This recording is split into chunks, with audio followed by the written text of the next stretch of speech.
പരിപാടിയിലേക്ക് എല്ലാ നല്ലവരായ സഹോദരങ്ങളെയും ക്ഷണിക്കുന്നതിന് വേണ്ടിയിട്ടാണ് ഈ സമയത്ത് ഞങ്ങളിവിടെ എത്തിച്ചേർന്നിരിക്കുന്നത്. ഈ കേരള യാത്രയുടെ സന്ദേശം ഉയർത്തിപ്പിടിച്ചുകൊണ്ട് മലപ്പുറം ജില്ല കേരള മുസ്ലിം ജമാഅത്ത് സംഘടിപ്പിക്കുന്ന സന്ദേശയാത്ര ഇൻഷാ അല്ലാഹ് വരുന്ന 26-ാം തീയതി വെള്ളിയാഴ്ച വൈകുന്നേരം 4 മണിക്ക് എടവണ്ണപ്പാറയിൽ എത്തിച്ചേരുകയാണ്. ഈ സ്വീകരണ യോഗത്തിലേക്ക് ഈ നാട്ടിലെ മുഴുവൻ ജനങ്ങളെയും ഞങ്ങൾ ഹൃദ്യമായി സ്വാഗതം ചെയ്യുകയാണ്. പ്രാസ്ഥാനിക നേതാക്കളുടെ വരവിനോടൊപ്പം ഈ നാട്ടിലെ സാമൂഹിക രാഷ്ട്രീയ മേഖലകളിലെ ഉന്നത വ്യക്തിത്വങ്ങൾ കൂടി പങ്കെടുക്കുന്ന ആ പ്രോഗ്രാമിലേക്ക് ഈ നാട്ടിലെ മുഴുവൻ ജനങ്ങളെയും ഞങ്ങൾ കൃത്യമായി സ്വാഗതം ചെയ്യുകയാണ്, ക്ഷണിക്കുകയാണ്. മനുഷ്യർക്കൊപ്പം എന്ന പ്രമേയത്തിനെ അധികരിച്ചുകൊണ്ട് നമ്മോട് സംസാരിക്കുന്നതിന് വേണ്ടി എടവണ്ണപ്പാറ സോൺ SYS സെക്രട്ടറി ബഹുമാനരായ അമീർ അലി സഖാഫി വാഴക്കാടിനെ ഹൃദയപൂർവ്വം സ്വാഗതം ചെയ്യുകയാണ്.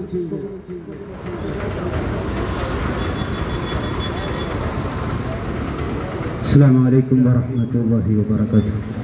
بسم الله والحمد لله والصلاة والسلام على أشرف المخلوقين وعلى آل كلهم وصحبه الفائزين برضا الله. أما بعد. സ്നേഹവന്യരായ സുഹൃത്തുക്കളെ, നിങ്ങൾ ശ്രദ്ധിക്കുന്ന സഹോദര സഹോദരിമാരെ,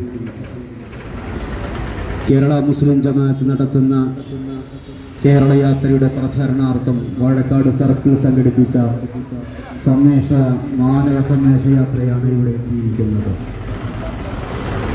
ഏറ്റവും ബൃഹത്തായ മുദ്രാവാക്യമായ മനുഷ്യർക്കൊപ്പമെന്ന ശീർഷകത്തിലാണ് കേരള മുസ്ലിം ജമാഅത്ത് കേരള യാത്ര നടത്തുന്നത്. കേരളത്തിന്റെ പ്രത്യേക സാഹചര്യത്തിൽ ഈ നിലകളിൽ നമ്മൾ വായിക്കുമ്പോൾ അക്രമ രാഷ്ട്രീയം കൊണ്ട് കുറുമുട്ടിയ ഒരു കാലഘട്ടമാണ്.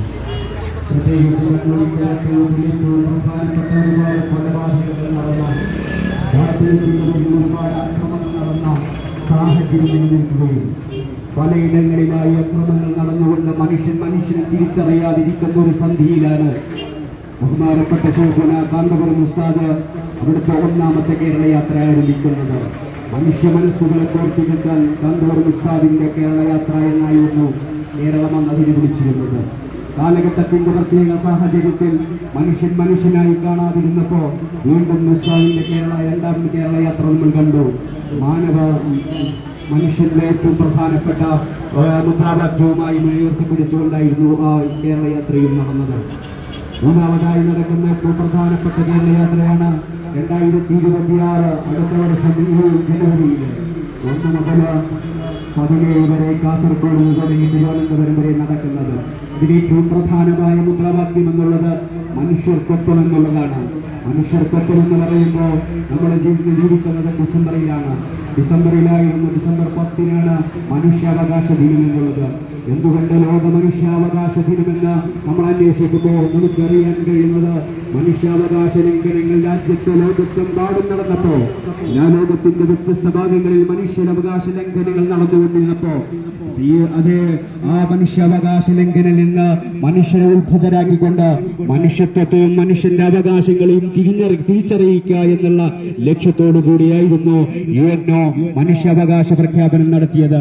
മനുഷ്യാവകാശങ്ങൾ എന്ന് പറയുമ്പോൾ ഏറ്റവും പ്രധാനപ്പെട്ട അവകാശം എന്നുള്ളത് ജീവിക്കാനുള്ള അവകാശം എന്നുള്ളതാണ്.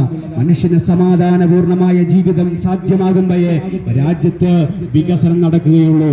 മനുഷ്യനെന്ന് പറയുന്ന ജീവി, ആ മനുഷ്യന്റെ മനസ്സ് നിഷ്കളങ്കമായ മനുഷ്യന്റെ മനസ്സ് കത്തിജ്വലിക്കുന്ന സമയത്ത്, സമാധാനരഹിതമായി ജീവിക്കുന്ന സമയത്ത് ഒരിക്കലും രാജ്യം വികസിച്ചുകൊണ്ട് കാര്യമില്ല. മനുഷ്യൻ മർദ്ദിക്കപ്പെടുകയും ഇല്ലായ്മകളിലേക്ക് പോവുകയും ചെയ്യുന്ന സമയത്ത് രാജ്യത്തിന്റെ തെരുവോരങ്ങളിലെ ഏറ്റവും പ്രധാനപ്പെട്ട പാലങ്ങളും അതേപോലെ തന്നെ റോഡുകളും വികസിച്ചതുകൊണ്ട് കാര്യമില്ല. രാജ്യത്തിന്റെ ഏറ്റവും പ്രധാനപ്പെട്ട അടിസ്ഥാന വൃത്തമാകുന്ന മനുഷ്യ മഹാത്മാഗാന്ധി സ്വപ്നം കണ്ടു വികസനം വികസനം എന്നുള്ളത് രാജ്യത്ത് ജീവിക്കുന്ന ഏറ്റവും അടിസ്ഥാനവർഗമായ മനുഷ്യരുടെ അവരുടെ സ്വത്തിനും അവരുടെ ജീവിക്കാനും അവരുടെ വിദ്യാഭ്യാസവും അവരുടെ ഏറ്റവും പ്രധാനപ്പെട്ട എല്ലാ മൂല്യങ്ങളും അവർക്ക് നൽകിക്കൊണ്ടുള്ള അവരുടെ വികാസമാണ്, അടിസ്ഥാനവർഗത്തിന്റെ വികാസമാണ് രാജ്യത്തിന്റെ വികസനം എന്നുള്ളത്. ഇവിടെ ഏറ്റവും പ്രധാനപ്പെട്ട ഒരുപാട് രാജ്യങ്ങൾ, ഒരുപാട് സംസ്ഥാനങ്ങളിലേക്ക്, കേരളത്തിനപ്പുറത്തേക്കുള്ള ഒരുപാട് സംസ്ഥാനങ്ങളിലേക്ക് നോക്കുമ്പോൾ ജീവിതത്തിന്റെ രംഗത്തങ്ങൾ കൂട്ടിമുട്ടിക്കാൻ കഴിയാത്ത, ജീവിതത്തോട് മല്ലിടുന്ന ഒരു സമൂഹത്തെ നമുക്ക് കാണാൻ കഴിയും. ഇന്ത്യൻ പൗരന്മാരെ നമുക്ക് കാണാൻ കഴിയും. ഇന്ത്യ ഏറ്റവും പ്രധാനപ്പെട്ട ഒന്ന് നമുക്കറിയാവുന്നതാണ്. 2-3 വർഷം മുമ്പ് അമേരിക്കയുടെ പ്രസിഡന്റ് ഇന്ത്യ സന്ദർശിച്ചപ്പോ ഇന്ത്യയുടെ ദാരിദ്ര്യം നമ്മളെ പിടിച്ചു വെച്ചത് ഇന്ത്യയുടെ വലിയ മതിൽ കെട്ടിക്കൊണ്ടായിരുന്നു. അങ്ങനെയല്ലായിരുന്നു ഇന്ത്യ ചെയ്യേണ്ടിയിരുന്നത്. രാജ്യത്തെ ഏറ്റവും പ്രധാനപ്പെട്ട ഒരു രാജ്യമാകുന്ന ഇന്ത്യ മഹാരാജ്യം എന്നുള്ളത്, അതിൽ 180 കോടി വരുന്ന മനുഷ്യർ, ആ മനുഷ്യരുടെ ജീവിതത്തിനും അവരുടെ സ്വത്തിനും അവരുടെ എല്ലാ വിദ്യാഭ്യാസത്തിനും വേണ്ട എല്ലാ കാര്യങ്ങളും ചെയ്തു കൊടുക്കുന്ന ഒരു ഭരണകൂടം നമുക്കുണ്ടാവുകയായിരുന്നു എങ്കിൽ തീർച്ചയായിട്ടും നമുക്ക് അന്ന് മതിൽ കെട്ടി ലോകത്തിന്റെ മുമ്പിൽ വീഴ്ചരാവേണ്ടി വന്നില്ലായിരുന്നു. അതുകൊണ്ട് തന്നെ നാം ആലോചിക്കേണ്ടത് ഏറ്റവും പ്രധാനപ്പെട്ട ഒരു മനുഷ്യന്റെ ഏറ്റവും പ്രധാനപ്പെട്ട ഒന്ന് സമാധാനമാണെന്ന് ഞാൻ പറഞ്ഞു. രണ്ടാമത്തേത് എനിക്ക് ലഭിക്കേണ്ട വിദ്യാഭ്യാസം എന്നുള്ളതാണ്. നിരക്ഷരരായ ഒരു വലിയ സമൂഹത്തെ കൊണ്ട് രാജ്യത്തിന് മുന്നോട്ട് പോകാൻ കഴിയില്ല. അതുകൊണ്ട് തന്നെ വിദ്യാഭ്യാസം നൽകുക എന്നുള്ളത് ഭരണഘടനയുടെ ഏറ്റവും പ്രധാനപ്പെട്ട അവകാശങ്ങളിൽ പറയുന്നത് നമുക്ക് കാണാൻ കഴിയും. അതുകൊണ്ട് തന്നെയാണ് ഇന്ത്യയിലെ മനുഷ്യർക്ക്, ഇന്ത്യയിലെ വിദ്യാർത്ഥികൾക്ക് 6 വയസ്സ് 16 വയസ്സ് വരെ നിർബന്ധമായി വിദ്യാഭ്യാസം നൽകുക എന്നുള്ളത്, സൗജന്യമായി വിദ്യാഭ്യാസം നൽകുക എന്നുള്ളത് അവകാശമായിക്കൊണ്ട്, പൗരന്റെ അവകാശമായിക്കൊണ്ട് ഭരണഘടനയിൽ ധരിച്ചത് നമുക്ക് കാണാൻ കഴിയും. അതേപോലെ തന്നെ രാജ്യത്ത് മതത്തിന്റെ പേരിലും മർദ്ദത്തിന്റെ പേരിലും ഒക്കെ അക്രമം നടന്നുകൊണ്ടിരിക്കുന്നത് നമ്മൾ കണ്ടുകൊണ്ടിരിക്കുന്നു. രാജ്യത്തിന്റെ ഏറ്റവും പ്രധാനപ്പെട്ട തെരുവോരങ്ങളിൽ രക്തരൂക്ഷിതമായ കലഹങ്ങൾ നടന്നുകൊണ്ടിരിക്കുന്നത് നമ്മൾ കാണുന്നു. അതിനപ്പുറത്തേക്ക് ആ മനുഷ്യരുടെ ജീവിതം സ്വത്തിനും അവർ സംരക്ഷണം നൽകേണ്ടതുണ്ട്. അതോടൊപ്പം തന്നെ വിദ്യാഭ്യാസം എന്നുള്ളത്, അതുകൊണ്ടാണ് ബഹുമാനപ്പെട്ട ശൈഖുനാ കാന്തപുരം ഉസ്താദ് അദ്ദേഹത്തിന്റെ പ്രസ്ഥാനവും രാജ്യത്തിന്റെ തെരുവീതികളിൽ നിന്ന് എല്ലാ സംസ്ഥാനങ്ങളിലും വിദ്യാഭ്യാസ സ്ഥാപനങ്ങൾ ഉണ്ടാക്കി. ആ വിദ്യാഭ്യാസ സ്ഥാപനങ്ങളുടെ വിദ്യാഭ്യാസ വിപ്ലവത്തിൽ തിരിച്ചറിയപ്പോ രാജ്യത്ത് എല്ലാ സംസ്ഥാനങ്ങളും വൈജ്ഞാനികമായ മുന്നേറ്റത്തിന്, ഒരു നവോത്ഥാന വിപ്ലവത്തിന് തുടക്കം കുറിച്ചിട്ടുണ്ട് ബഹുമാനപ്പെട്ട സുൽത്താനുൽ ഉലമ. അതേപോലെ തന്നെ അവിടെ ഇല്ലായ്മയിൽ ജീവിക്കുന്ന ഒരുപാട് മനുഷ്യർക്ക്, തൊഴിലില്ലാതെ ജീവിക്കുന്ന ഒരുപാട് മനുഷ്യർക്ക് അവർക്ക് തൊഴിൽ നൽകാനായ തൊഴിൽ കേന്ദ്രങ്ങള്, പാഠശാലകള്, പണിശാലകള് ചെയ്തു കൊടുത്തിട്ടുണ്ട്. രാജ്യത്തിന്റെ അടിസ്ഥാന വർഗത്തിന്റെ വികാസം എന്നുള്ളത്, അതിന്റെ മസ്തിഷ്കത്തിന്റെ വികാസം എന്നുള്ളത് ഏറ്റവും പ്രധാനപ്പെട്ടതാണ്. അതോടൊപ്പം മറ്റുള്ളത് രാജ്യത്തെ ഏറ്റവും വലിയ രാജ്യങ്ങളിൽ പെടുന്ന ഇന്ത്യ എന്നുള്ളത്, ഈ ഇന്ത്യ എന്നുള്ള മഹാരാജ്യം, ആ മഹാരാജ്യം ലോകരാജ്യങ്ങൾക്ക് മുന്നോട്ട് മുന്നിൽ 140 കോടിയോളം വരുന്ന 180 കോടി വരുന്ന മനുഷ്യർ ഇവിടെയുണ്ട്. ആ മനുഷ്യരുടെ തലച്ചോറുകളിൽ രൂപപ്പെടുന്ന ആശയങ്ങള് ഈ രാജ്യത്തോട് പറയുകയാണെങ്കിൽ ആ ആശയങ്ങളെ കൊണ്ട് തന്നെ ഈ രാജ്യം മുന്നോട്ട് പോകാൻ കഴിയും. പക്ഷേ അതിൽ വിഘാതമായി നിൽക്കുന്ന രാജ്യത്തെ പൗരന്മാരുടെ മസ്തിഷ്കത്തിന് തുരങ്കം ധരിക്കുന്ന ലഹരി വസ്തുക്കള് സുലഭമായി രാജ്യത്തിൽ നൽകിക്കുകയാണ്. മനുഷ്യന്റെ മസ്തിഷ്കം തകർന്നുപോയാൽ, മനുഷ്യന്റെ മസ്തിഷ്കം തകർന്നുപോയാൽ അങ്ങനെയുള്ള കോലങ്ങളെ കൊണ്ട് മനുഷ്യന് രാജ്യത്തിന് മുന്നോട്ട് പോകാൻ കഴിയില്ല. അതുകൊണ്ട് തന്നെ ഏറ്റവും ഐഡികൾ വരുന്ന, ഏറ്റവും ആശയങ്ങൾ വരുന്ന ലോകത്തിന്റെ രാജ്യത്തിന്റെ വിവിധ ഭാഗങ്ങളിലുള്ള ഉന്നത വിദ്യാഭ്യാസ കേന്ദ്രങ്ങള്, ഒരുപാട് പാഠശാലകള്, കോളേജുകള്, അതേപോലെ തന്നെ മനുഷ്യന്റെ ഏറ്റവും ആവശ്യമായി വരുന്ന വൈദ്യശാസ്ത്രങ്ങള്, അവിടെയൊക്കെ പഠിക്കുന്ന വിദ്യാർത്ഥികൾ, ആ വിദ്യാർത്ഥികളെ നാളെയുടെ രാജ്യത്തിന്റെ മുന്നോട്ടുള്ള ഭവനത്തെ നിർണ്ണയിക്കേണ്ടവരാണ്.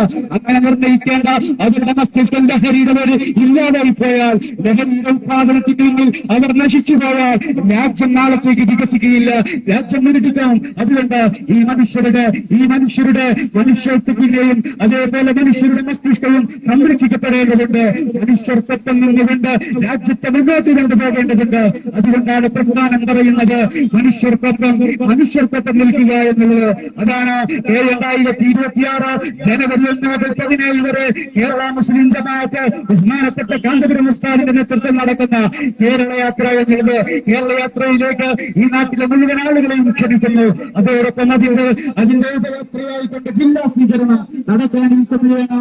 അടുത്ത 26-ാം തീയതി ഇടവണ്ണപ്പാറയിലേക്ക് 26-ാം തീയതി നടക്കുന്ന ജില്ലാ സ്വീകരണത്തിലേക്കും എല്ലാവരെയും ക്ഷണിക്കുകയാണ്. ഏറ്റവും പ്രധാനപ്പെട്ടത് ഈ സന്ദേശമാണ്. അത് മനുഷ്യത്വം എന്ന സന്ദേശമാണ്. അത് അഭിമാനത്തിനും അതിന്റെ ശക്തിയും അതിന്റെ ജീവനും അടിസ്ഥാനപരമായ കാര്യമുണ്ട്. അതിലേക്ക് ഈ ആശയത്തിലേക്ക് എല്ലാവരും ക്ഷണിച്ചുകൊണ്ട് അവസാനിപ്പിക്കുന്നു.